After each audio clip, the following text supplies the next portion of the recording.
Sa isang biglang balita, nagulat ang publiko sa umano'y mga pahayag ni Senador Jinggoy Estrada laban kay President Marcos Jr. Sa isang eksplosibong panayam, iginiit ni Senador Estrada na mayroon umanong mga katiwalian si Marcos Jr. at may kaugnayan sa mga kontrobersyal na issue. Hindi nag-atubiling kumpirmahin ito ni Agent Morales na isa ring kilalang personalidad sa larangan ng politika. Ayon kay Morales, totoong araw na may kinalaman si President Marcos Jr. sa ilang mga kontrobersiya. Ipinahayag raw niya na si Senator Estrada na tila may hindi tamang gawain na nagaganap. Bagamat walang opisyal na pahayag mula sa kampo ni President Marcos Jr., patuloy ang pag-uusap at investigasyon hinggil sa mga pahayag ng mga personalidad. Nananawagan naman ang ilang grupo at mamamayan na maging bukas at tapat sa lahat ng isyu ang mga opisyal ng pamahalaan. Well, ito nga ang balitang ating pagkakatutukan. Ngunit bagong lahat, siguraduhin mag-subscribe at ihit ang notification bell para sa patuloy na pagtutok sa mga saliap ng bagong balita sa tunay na boses ng masa.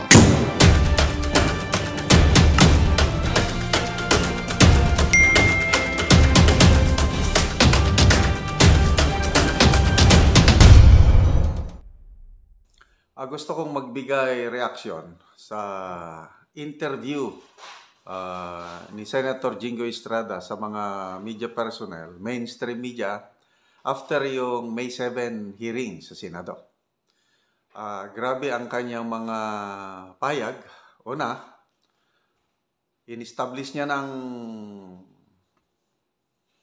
si Morales, Agent Morales, ang nag-leak sa mga controversial PDEA documents.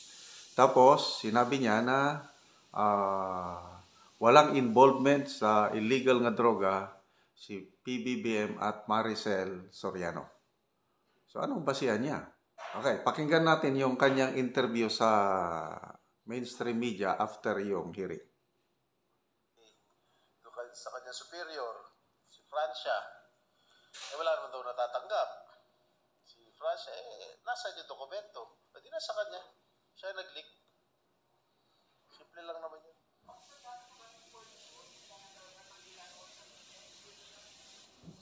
Well, it is the call of the chair of public order, Senator Pato, kung gusto niya i-pursue. Kasi ako, parang in-establish ko na yung na talagang sa akin palagay, it's my own opinion, na siya talaga yung nag-leak ng mga information. At yung nakalagay sa information na allegedly na nakalagay sa information na yun, wala naman katotohanan dahil I even asked the PDEA if the named personalities that were named by Morales were included in the drug list. Wala naman daw. That I do not know. I am not sure about it. Possible. There's a big possibility about it.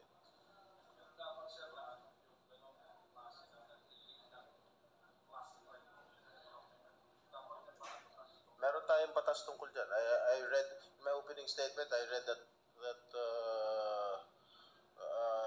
yung in charge dun sa mga nagkakalat ng mga false testimonies, etc., etc.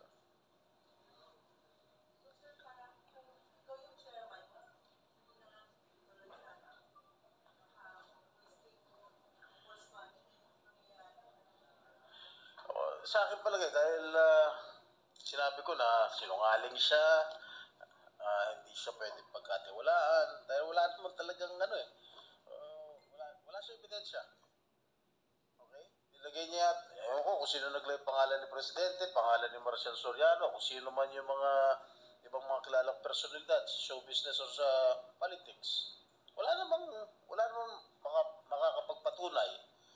Pati yung PDEA, hindi sila makapagpatunay na sangkot yung mga personalidad na sinasabi nitong si Morales.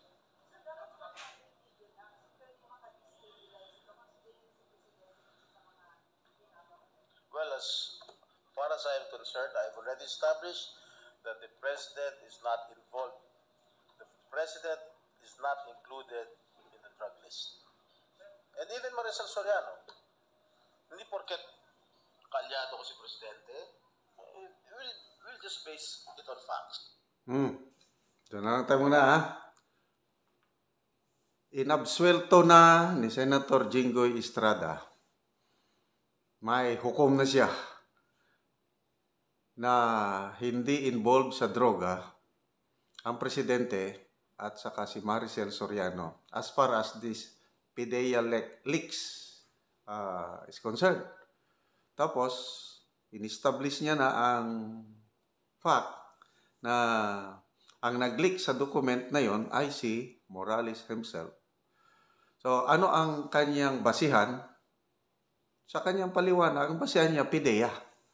Kasi, kung ano ang statement ng PDEA, yun na rin ang basihan niya. So, anyway, inaamin naman niya na opinion lang niya yun. Yun na. It's a battle of opinion, battle of perception. So, kayo, mga kaibigan, tatanungin ko kayo. Una, yung posibilidad na si BBM, nung senador pa siya, kasama si Maricel Soriano, ay gumamit ng pinaghihinalaan illegal nga droga doon sa Rockwell unit, condominium unit sa Makati. So, kanya-kanya tayong opinion. To me, ang basihan ko, yung conclusion ni Senator Bato na authentic yung dokumento. So kung authentic, malaman na may katotohanan yung sinasabi ng informante na gumagamit sila ng pinagbabawal na gamot. Bakit pinatigil yung operasyon? Kasi kung hindi sana pinatigil, hindi wala sanang issue ngayon. Kaya ang opinion ko, ang inyong opinion is,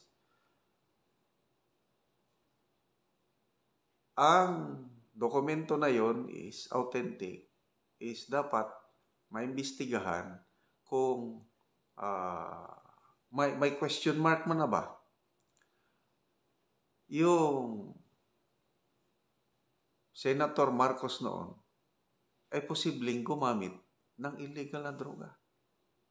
So, I'm sorry, hindi ko tatanggapin yung opinion ni Senator Jinggoy na walang involvement si BBM sa illegal na droga. Kasi, si former President Rodrigo Roa Duterte, siya na ang nagpahayag na nakita niya yung PDEA documents na yon na itong presidente natin ngayon ay gumagamit ng illegal nga droga noon.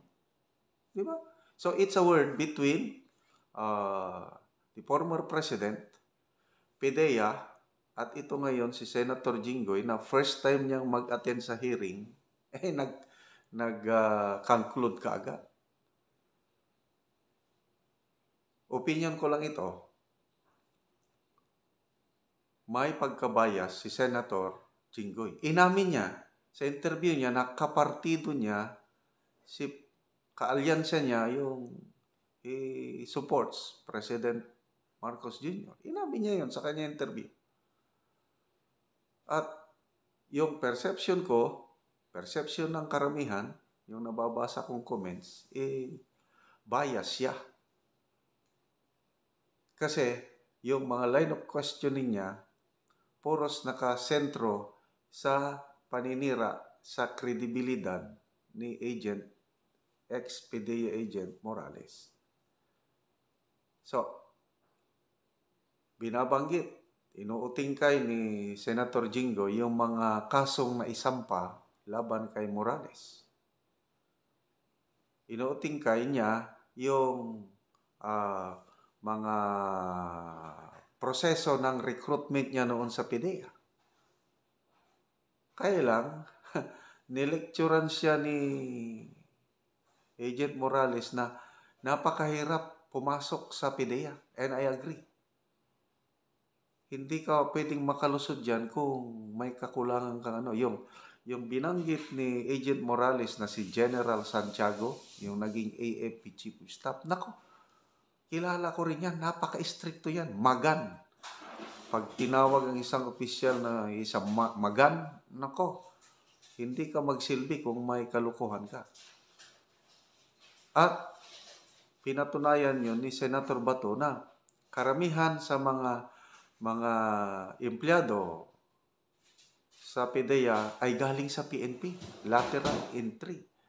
So, kung nagsisinungaling si Morales sa kanyang mga dokumento nung pumasok siya, mahirapan siya kasi mga pulis yung mga mag-interview sa kanya. So, ito, puros paninira kay Agent Morales. Tapos yung mga kasong naisampa kay Morales, inuutingkay ni Senator Jinggoy Estrada. Namin naman ni Morales. Natutong may kaso siya. Kailan? Take note. Wala pang conviction kahit isa si Morales. Hindi pa nag-decide ang korte. So, presumed innocent pa siya kasi wala pang conviction. Ang tanong, sino ang may conviction? Si Morales o si Jinggoy Estrada? Alam nyo na. May nagmamalinis-malinisan dyan. Ako, akala mo, walang, convicted na pala. Itong si Morales, presumed innocent pa. Kaso pa lang yan. So ako, ang aking opinion, paniniwala, hindi si Morales ang nag-leak sa mga documents. Iba. At hindi ako naniniwala sa opinion ni Senator Jinggoy Estrada na walang involvement si PBBM at Maricel Soriano sa pinaghinalaang paggamit ng illegal na droga. Kasi inamin ni Maricel Soriano na kanya yung unit na isurveillance sana ni Morales. And that gives credence yung dokumento na nailik.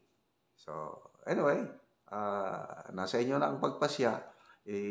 Sulat nyo sa comment. Ano ang masasabi nyo tungkol nito?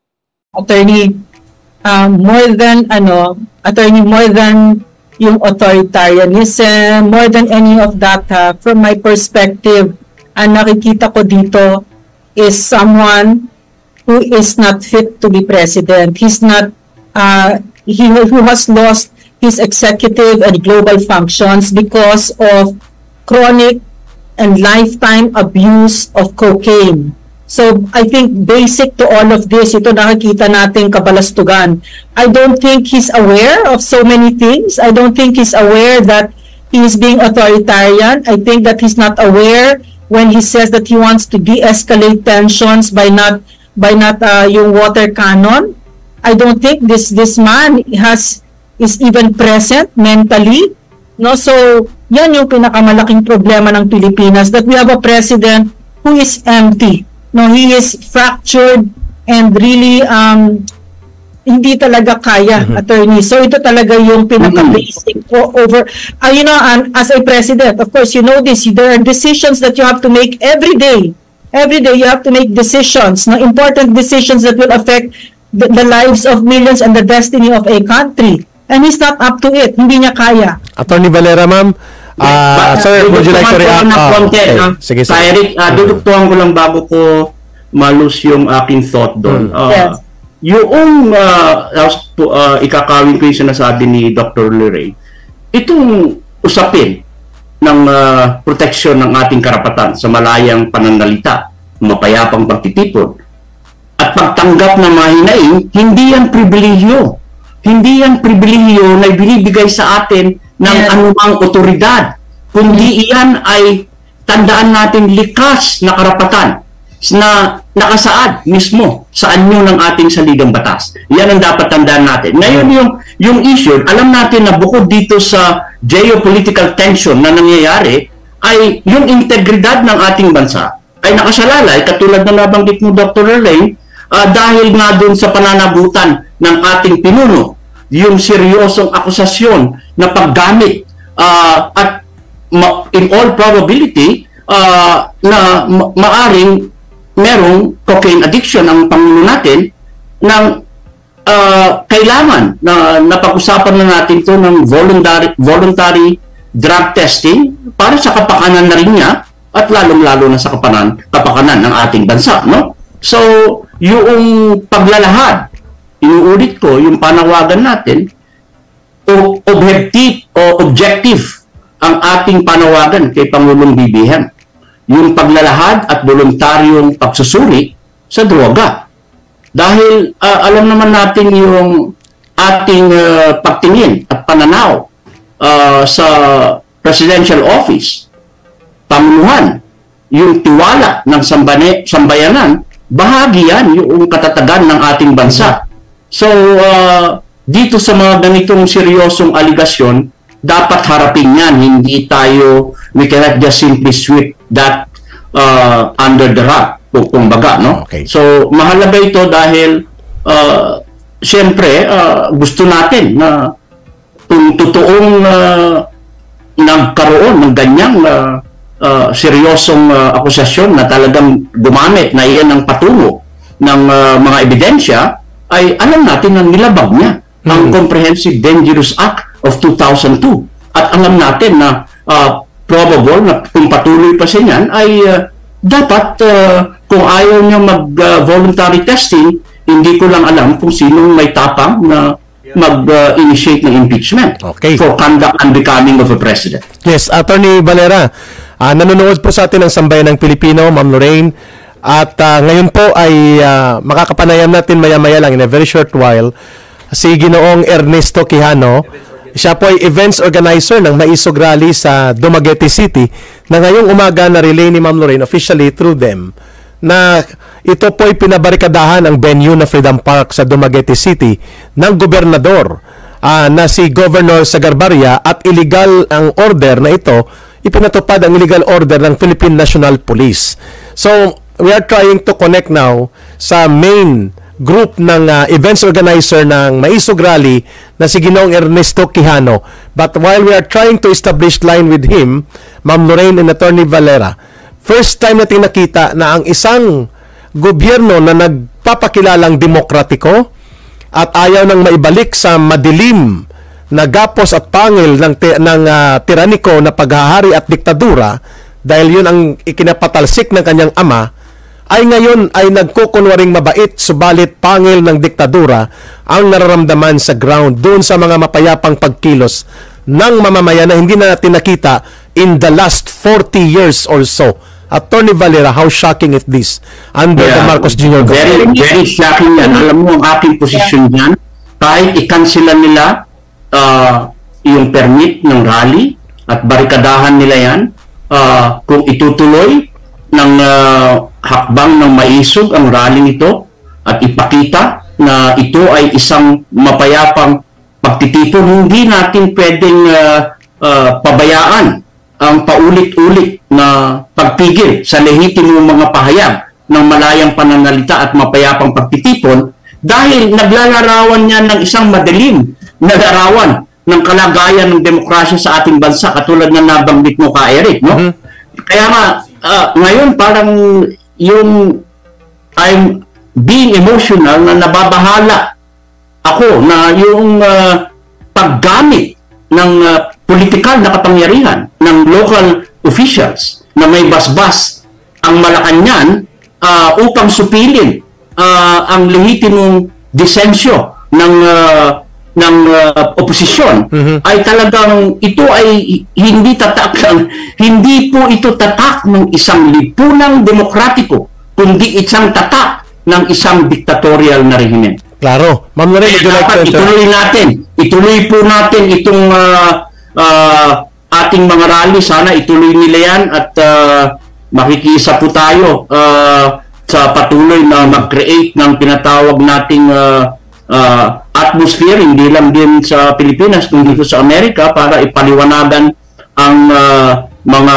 Amerikano na maintindihan nila kung anong nangyayari din sa Pilipinas. Kasi alam mo rito, lumalakas ang anti-war movement. No? Yes, tama. Kahit na sa universidad na kung saan ako graduate sa Columbia University, nagsimula yan nung encampment to protest yung genocide sa Gaza. Ngayon ay napakarama namin ng universidad. So malakas ang anti-war movement. Ako, bilang ako, American and Filipino citizen ako, but I consider myself as a world citizen.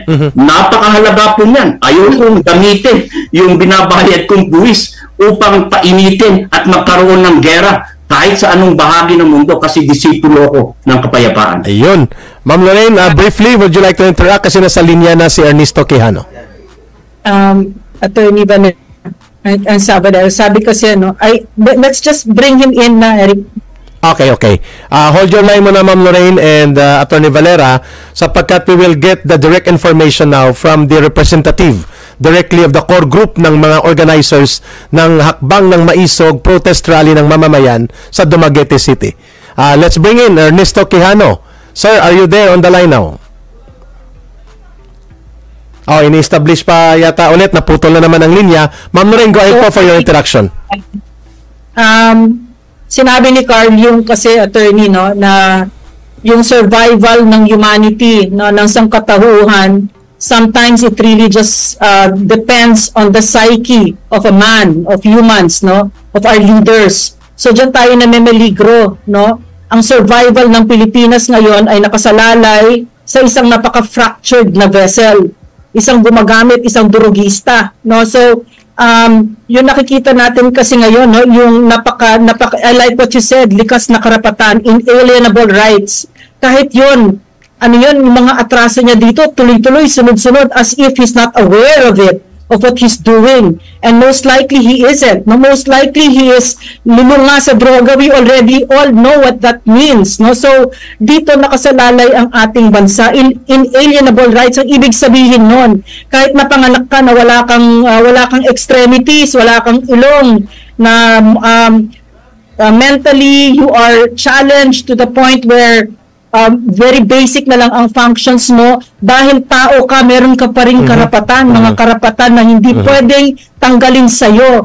Pero itong Pangulo na ito, sunod-sunod, tuloy-tuloy, and there is no one in his administration that's taking a principled stand and saying, let's stop it. Okay. So ito yung delikado. Okay. Because of his leadership that's tainted by this fractured vessel. Okay. Ang ating bansa, ang salinlahi ay namimiligro. Okay. Attorney Valera, sir, may pahabol na tanong dito sa iyo bago po ang ating pag-wrap up sa inyong talakayan kasama sa Pilipinas Nating Mahal. Ngayong araw po ay sabay-sabay na inilunsad ang isang binayaran at inorchestrate na atake na hindi pang bansang interes ang dala kundi atakihin ang mga Duterte. Rally sa labas ng Senado at rally sa labas ng DepEd para paresignin si Inday Sara Duterte bilang kahit na siya top performing and most trusted cabinet secretary sa ilalim ng Marcos government.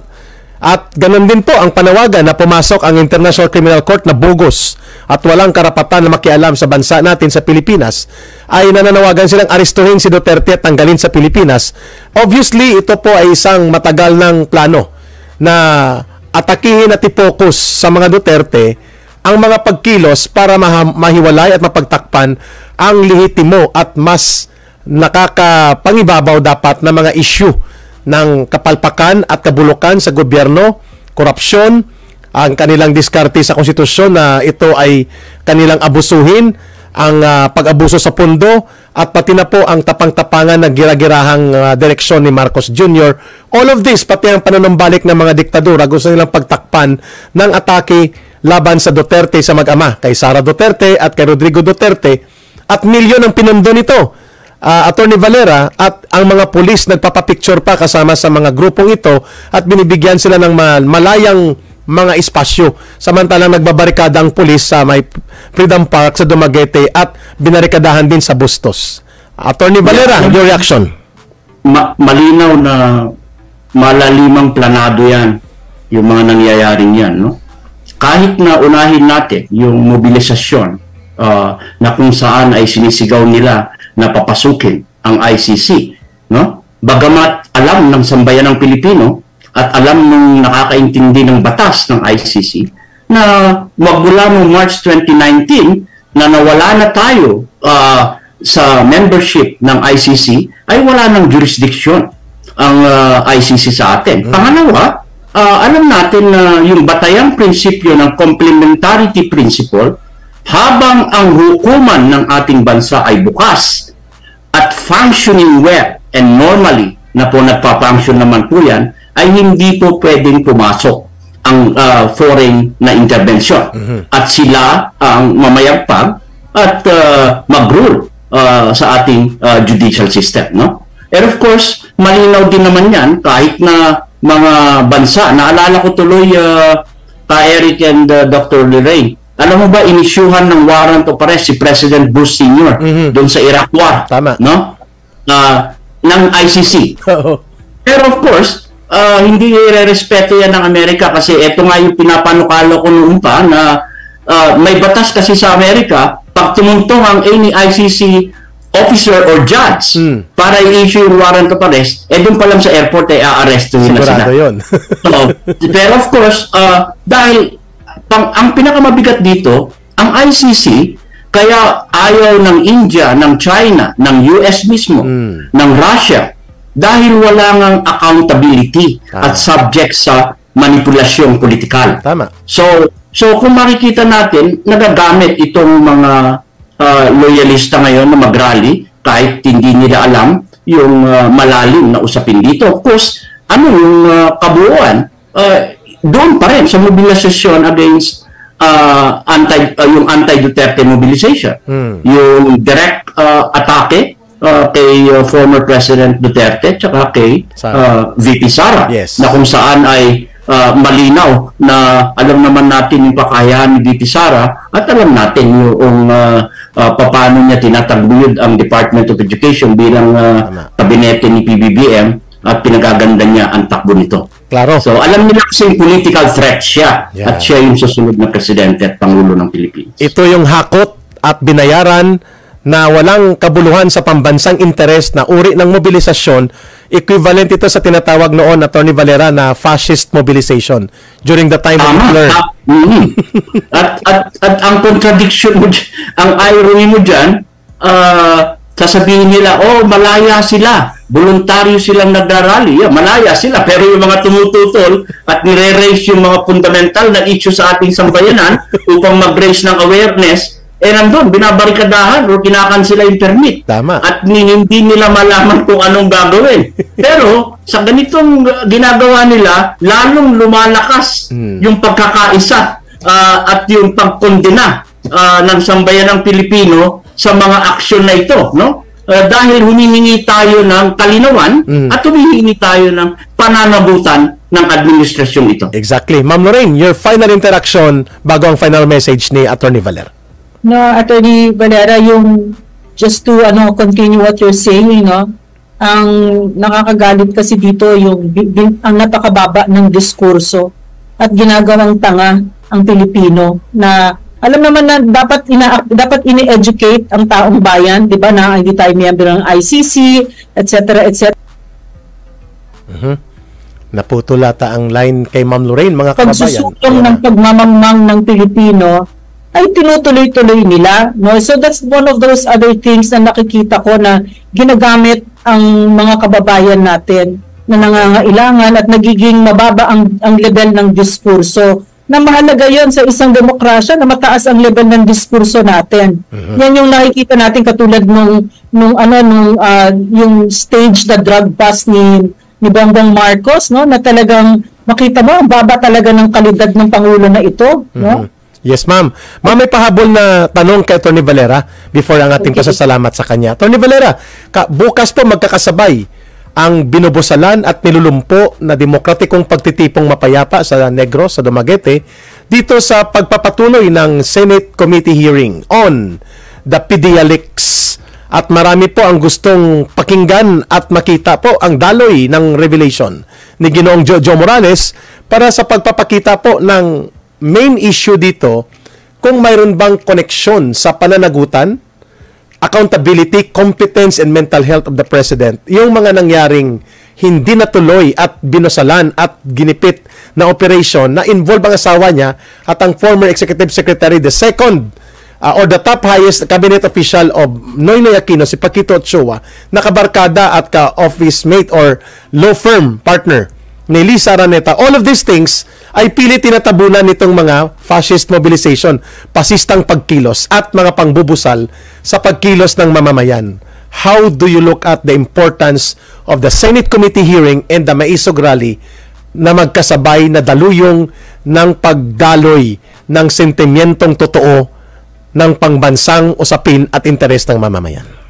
Alam mo, yung dalawang yan na naging focus ng ating diskusyon ngayong gabi, ka Eric and Dr. Lorraine, ay yun nga, yung tension na yan at saka yung usapin ng droga, no? So, bigyan natin ng pagkakataon na magkaroon ng magandang diskusyon dyan sa Senado at nagpapasalamat tayo kay Senator Bato, no? Si Jonathan Morales ay isa pong bayani yan ng bayan, no? Itataya niya ang buhay niya and we hope na mabigyan siya ng tamang proteksyon.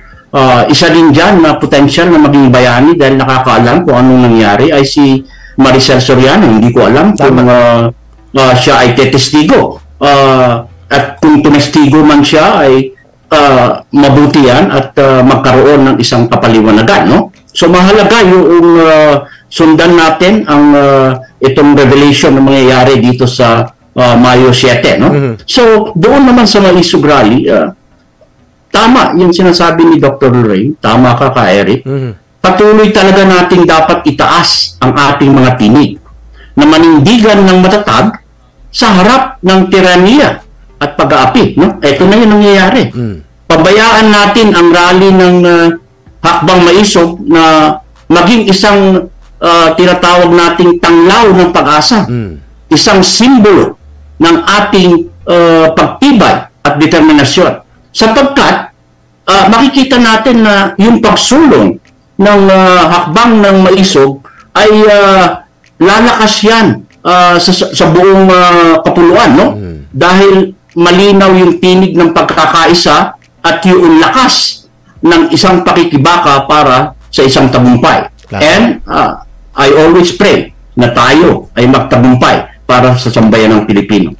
Attorney Valera, hold your line, ha? Ma'am, pahabol mo. Ma'am, wait lang, ma'am. Attorney Valera, request namin, pagkatapos ng final interaction, join us ni Ma'am Lorraine sa ating extra sa Pilipinas nating mahal. Go ahead, Ma'am Lorraine.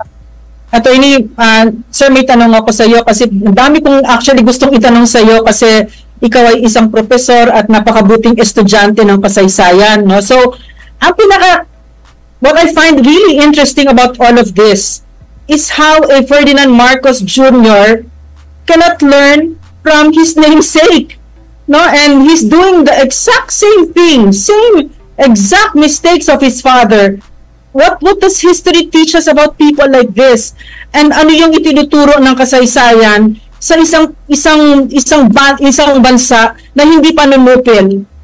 Pwede po ba, sir, pakiliwanag, bigyan mo kami ng liwanag kasi talagang I find all of this interesting.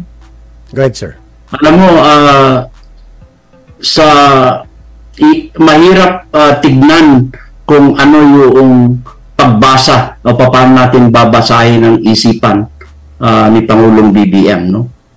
Pero alam mo, sa tingin ko, kailangan niya ng tulong at kapaliwanagan at liwanag ng isipan, no? Sa ngayon, kahit mismo yung polisiya ni Pangulong Marcos Sr. nung araw sa China ay kakaiba sa ginagawa niya, no? So, dito sa sitwasyon na ito, Dr. Lorraine, ang masasabi ko lang ay yung kailangan natin ng puspusang pagpapaliwanag at pagkakaisa ng sambayan ng Pilipino.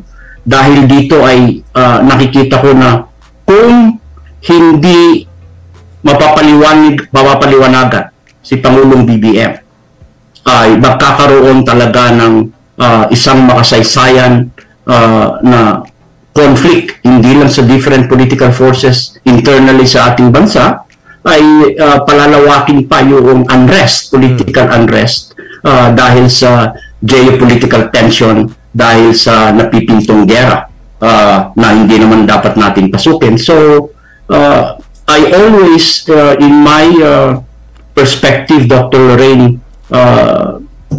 laging may spiritual dimension sa akin ng lahat ng events. lagi siyang bilang ordained evangelical minister. Kahit sa klase ko, kapag ako'y nagbibigay ng analysis ng international security and alliance, tinitignan ko yung mga factors of events at saka yung lessons of history. At mahalaga yung panalangin ng sangkatauhan. No?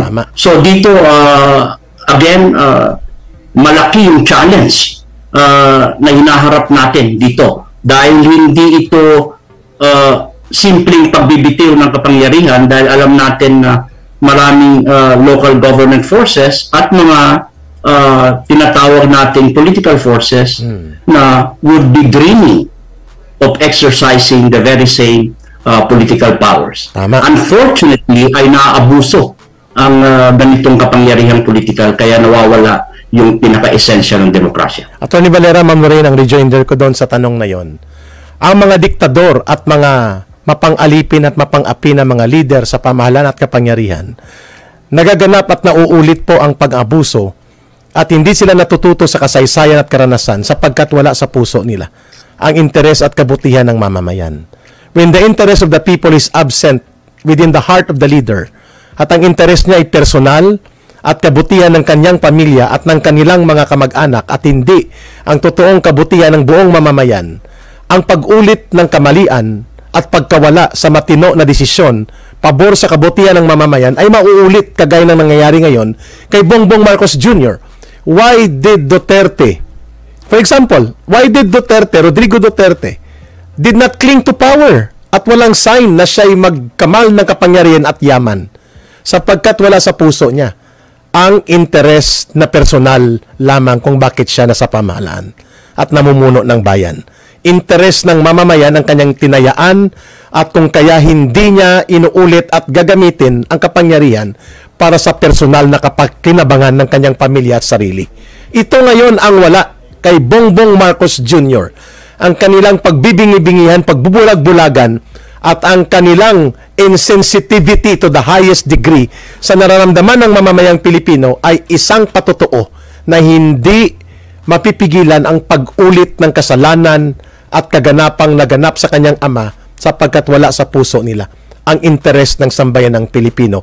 At yung dimension na binigay ni Atty. Valera, Ma'am Lorraine, wala sa puso nila ang totoong pagmamahal sa Diyos at sa bayan. Ma'am Lorraine, your final message at ang ating pasasalamat kay Atty. Valera. What I find this interesting on so many levels, having been because I'm in new media now, diba, in communications. So because of the internet, because it's the age of information, no, napabilis talaga yung kung anong 20 plus years ng tatay niya, bumibilis talaga ngayon. Because of course, he does not have the brilliance of his father.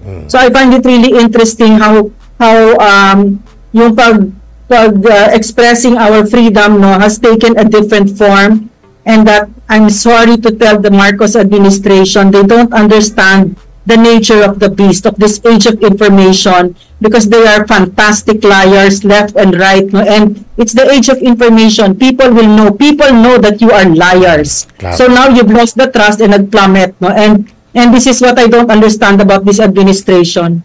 It's really interesting, attorney, and so yun lang yung gusto kong sabihin, no? You will never go wrong, Ma'am Lorraine, in governance when the interest of the people is in your heart and you stand by it. Yung kung wala yun, mauulit ang pagiging diktador mo at pagiging abusado when the interest of the people is not in your heart. That is always the lesson of history. Ang paglilingkod sa masa at sa sambayan ng Pilipino sa mamamayan, for that matter, ay hindi po napipeke. Kapag wala yan sa puso mo at sa karakter mo, uulit at uulit ang kaganapan ng kasaysayan. Yun po ang nangyayari ngayon. Yung interesting sa akin dito sa administrasyon na ito, yung mga basic na things hindi nila alam, yung politics is addition, no? So kahit yung pinaka-fiercest na loyal sa kanila at yung pinakamamahal nila at nagsuporta sa kanila are their fiercest enemies now, no? I mean, they've really disrespected them and really been so ungrateful and have treated them like trash. So this is what's interesting to me, and they don't even know that the power comes from the people. So they did not serve for 2 years, and now they are paying the price for this, no? Okay. So I find all of this interesting. Okay, Atty. Valera, your final message at kami po ay sasamahan ninyo sa ating pag-extra. Briefly, your call to the Filipino people and your reminder dito sa mga humahawak ng kapangyarihan, lalo na po ang Pangulo ng Bansa? Nako, na maraming salamat sa pagkakataon nito, Ka Eric and Dr. Lorraine. So, in the midst of adversity na ating hinaharap, ay kailangan pa rin natin talagang itulak ang tunay na pananagutan at kalinawan. No? Ang posisyon natin ngayon, malinaw dapat. Ang panawagan natin sa sabayang Pilipino ay no to war. Stop the war. Itigil po natin itong geopolitical tension na ito na kung saan ay napakapanganib po sa mga ordinaryong mamamayan at kahit na sa mga businesses na nandito ngayon. So, pangalawa po na ating panawagan ay bilang paglilinis at pagtitibay ng integridad ng ating nasyon. Umaapila po tayo muli. Ito ay apila ng sambayanan na si Pangulong BBM ay mag-conduct ng isang voluntary drug testing. Yung 5 pinaliwanag natin doon in the open, makakatulong po yun para sa kaliwanagan. No? At katulad ng nabanggit natin last time, kung negatibo ito, then of course, magandang reaction yan sa sambayan ng Pilipino. Pero kung nagpositibo naman, ay dapat alam natin at ang panawagan ng sambayanan ay dapat bumitiw siya sa tungkulin. Klaro. Sabi ni JKQ, bilib talaga ako kay PBBM at tapang at taot, ang galing ibala ang Pinoy, walang abiso sa publiko pero sa drug test takot naman. Sakat sa buhok at sa injection para drug test, boom. Ay grabe.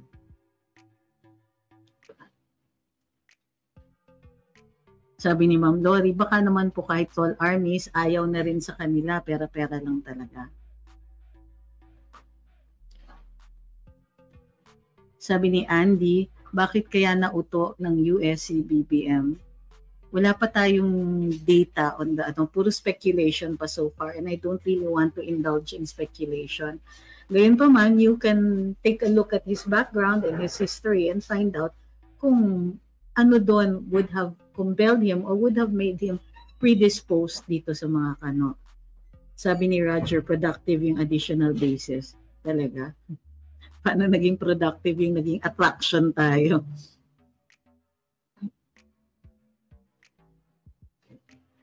Ito, sabi ni Patrick, oo nga bakit di pinupush ng PhilHealth ang HMO-like packages na ino-offer ng private companies, willing to pay naman ng Pinoy basta ako. Okay, I understand. And in fact, inumpisahan nga po yan. The PhilHealth noon was already taking that into consideration. Kaya lang, medyo na busy sila talaga paghuhuli ng mga tiwali sa loob. Well, ngayon, ang chairman is Doc Ted Herbosa. Let's see kung magawa nila in this administration. Although wala pa po akong nakikitang mga plano for that. So, significant din yung kay House Speaker. Consistently, siya po yung pinakamababa ang ratings. Whether it is trust, approval, or performance. Ibig sabihin, whatever yung ginagawa ng mga kongresista na meron silang daily press conferences, ang ginagawa kasi lang nila is nambabakbak sila. Ito po ang naging strategiya ng ating administrasyon. Ngayon, ang ginagawa nila, imbis na i-build up yung administrasyon, i-announce yung kanilang mga achievements, baka wala. Ang ginagawa lang nila is binabakbakan nila yung mga influencers, yung mga gumagawa, yung mga nagsasalita, nagpapahayag, and so on.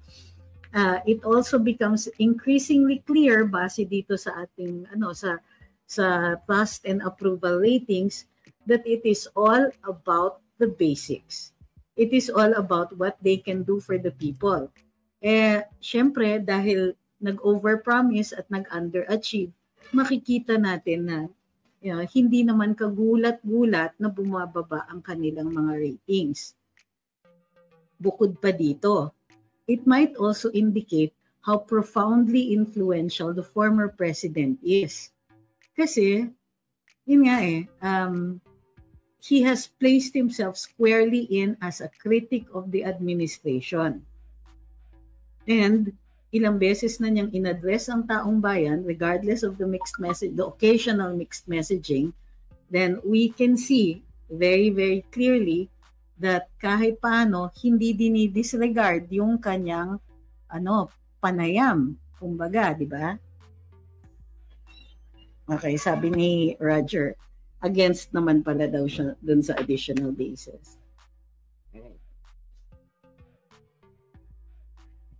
Yan. Ito, at ang sinasabi ni Noel, tama, ang daming problema ng bansa, pero kung tignan natin ang tumataas na population natin, ay isa sa mga sanhi ng problema. Wala akong narinig na programa sa admin na ito, puro pamimigay ng ayuda, that is correct. Kumbaga, yes, so you're right. Papasok pa rin yan dun sa basic services natin eh. What are we doing? Alam nyo, pag inangat natin yung kondisyon ng taong bayan, papansinin nyo, pagka very developed yung bansa, mababa yung kanilang populations.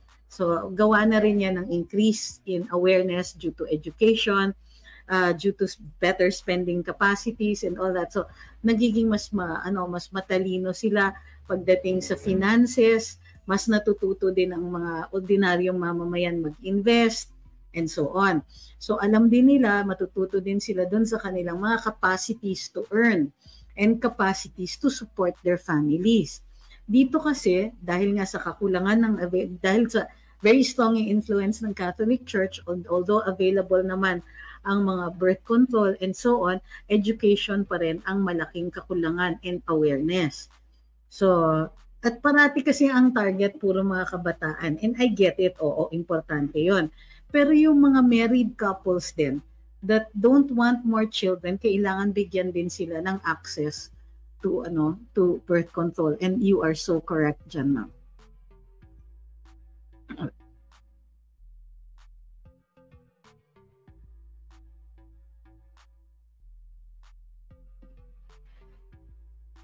Sir, without you stating categorically that you did not get that from Congress, sabi niyo walang fundraising.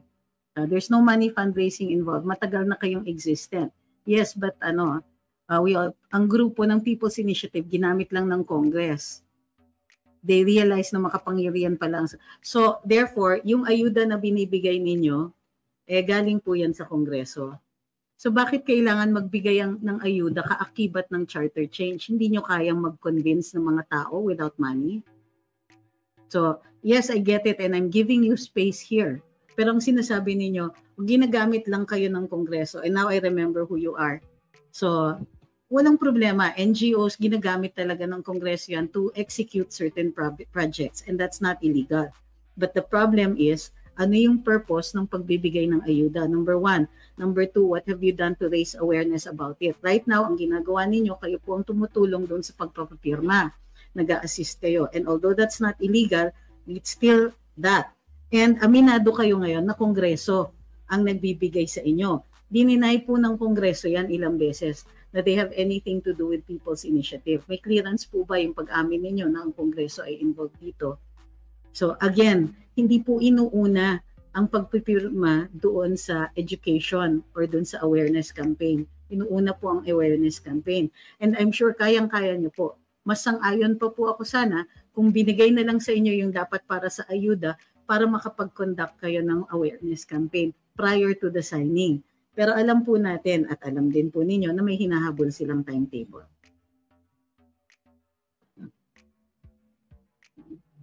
Sabi ni Korean lettering, ayuda equals short-term solution or band-aid solution. Sabi ni Ma'am Nila Marie, hindi ko maintindihan kung bakit mga PBBM loyalists pa rin, samantalang ayaw nitong magtrabaho, pinakatamad ng presidente, non-performer, MPs, oligarchs, drug addicts, inilalagay niyo sa peligro ang bayan. Well, mahirap talaga magbago ng isip ang ibang tao. I think, pero given the surveys, I think may mga nagbago naman po ng isip. Sabi ni Ma'am Melissa, nagtitengang kawali ang administrasyong ito sa tunay na panawagan ng taong bayan. Sabi ni Judah, malay namin bayad yan, tahimik lang kami. BBM. Ano yan? Malay naming bayad yan, tahimik lang kami, BBM. What do you mean? Sabi ni Ma'am Joan, this is why BBM changed his stance in 2012. A U.S. Court of Appeals for the Ninth Circuit handed down a contempt judgment against Marcos Jr. is violating an injunction that barred them from... Ulang po. Sabi ni Patrick, alam ko na, kaya ayaw magbago kasi baka... Ay, grabe kayo. Okay? So ayan, i-recap po natin. Ang maliwanag dito is that the poor performance of the administration is resulting in the lowered ratings. Okay, taking into consideration the possibility that this may not exactly be a fair survey. Okay na? Okay na?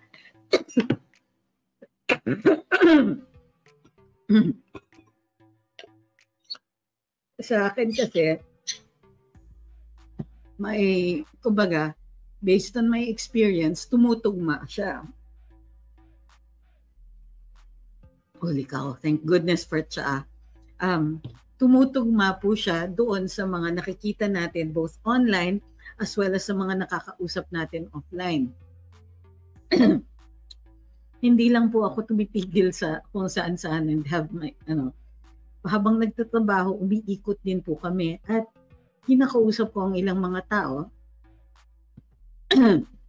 nang sa gayon ay makita natin kung ano yung tunay na saloobin. And I try to break out of the echo chamber that can be your social media, di ba? So, sabi ni Brutal Noodles, isn't it suspect na hindi siya nag-deny about the allegations of him taking drugs, then fires back at FPRD instead? Di ba questionable sa mga BBM vloggers? Well, yes. Sabi ni Andrew Lau, hindi fair kasi hindi pabol sa kanila. Okay, let's deal with this. PIDEA debunked her allegations. No serial number, and sabi ng PIDEA, all their documents are serialized to avoid tampering. And ito pa lang nakita kong official document na hindi full name ang ginamit. Excuse me, nakatago po yung full name dun sa ano. And this is the pre-operation report. Sige, let's deal with this. But this is not the main topic here. We can deal with this in more detail later on. Okay? What was the first na sinasabi ng PIDEA? No serial number. 2012 po ito. They did not state kung kailan nag-start ang mga serial numbers niyan. It's number one. If I'm not mistaken, during that time, and remember, I was practicing at about that time, and we did assist PIDEA in some of their cases. Particularly dun sa mga cases kung saan tinethreaten po yung mga ahente. So,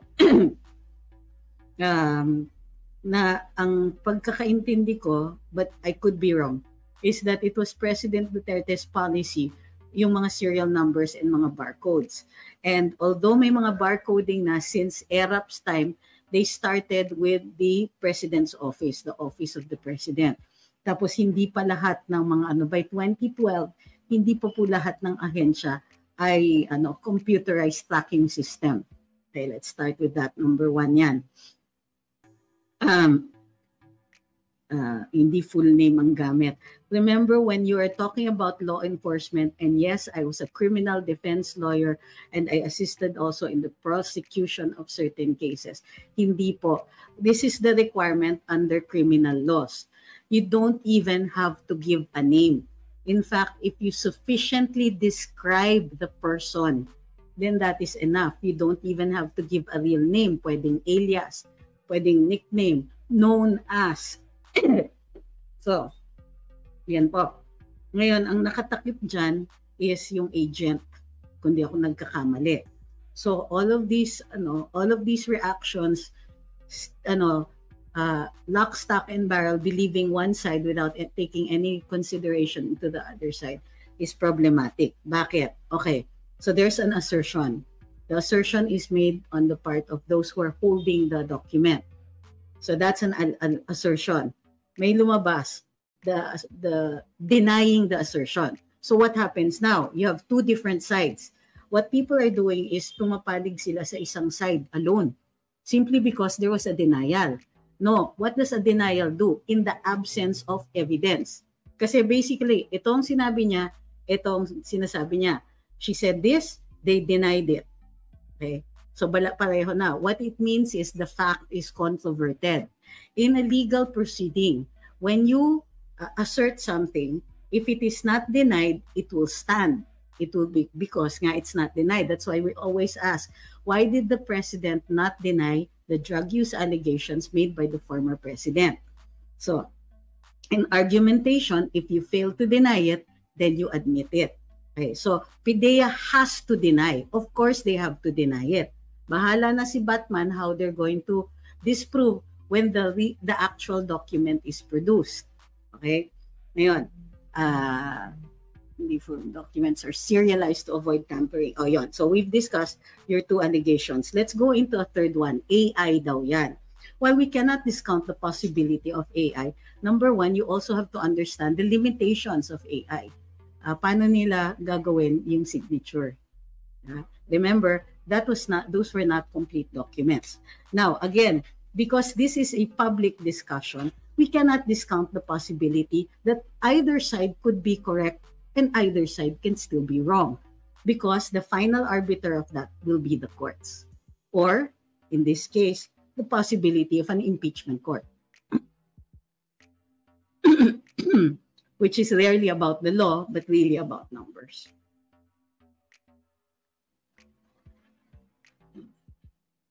Sabi ni Brutal, nabasa ko na po. Sabi ni Nanay Lita, ginger lemon katapat yan. Yes, ma'am, after this. Right now, I am drinking yung immunity na yung tsaa na that helps boost immunity. So, madaling sabi may vitamin C siya. Lagundi daw for the cough. Ay, opo ma'am, we're taking that.